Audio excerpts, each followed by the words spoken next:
In 1 Timothy 1:19, it says, "Hold faith and a good conscience, which some having put away concerning faith have made shipwreck." Now you say, Brother Richie, what does that mean? Well, where Paul's talking to Timothy here, you got to understand that Paul was on a shipwreck. Paul has been shipwrecked before.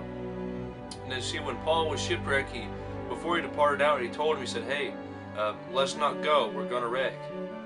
And Paul, knowing, but they didn't trust him, they didn't believe him, went ahead and proceeded their own way and ended up being shipwrecked. And I got to thinking, what made him shipwreck?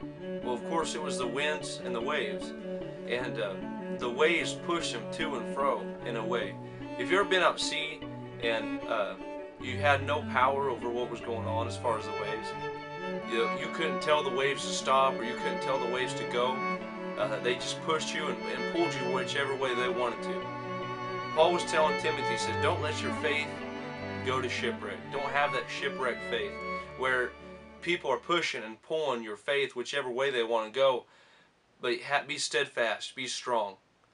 I'll tell you 20 things about faith. It says it can be shipwrecked. Your faith can be shipwrecked. Your faith can be put away or thrust away. Your faith can be turned away from, made void, exercised in vain. Your faith can be held to or let go. Your faith can be departed from. Your faith can be denied. Your faith can be cast off. Your faith can be erred from, overthrown, abandoned. Your faith can be kept or lost. Your faith can be found missing, adequate or fail. Your faith can be made without effect. Your faith can be dead. Your faith can be obeyed and disobeyed. Your faith can be built up or destroyed. Your faith can be continued in or discontinued in. See, it's your choice of what you want to do with your faith. Do you want to kill off your faith and have that shipwreck where it's no good? When they wrecked that boat that Paul was in, it was no good from that point on.